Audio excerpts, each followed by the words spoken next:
Anyway, I think you can see back here where it says, I love Norwex. And yes, that's with butter, because I like to demonstrate something that is greasy that we might have in our kitchen counters, toothpaste on our bathroom mirrors.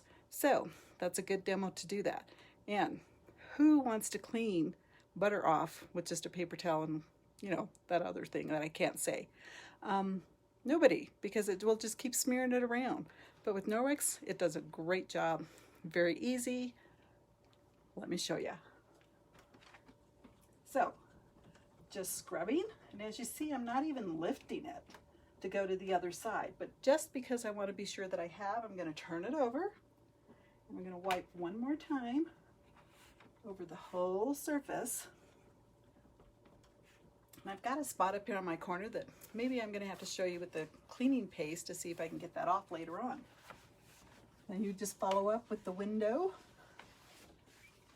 cloth, and it dries for a streak-free finish. Boy, that was a tongue teaser there for me right now. There you go. Voila. Can you see how clean that is and how easy? So who doesn't want to clean their dirty windows, right?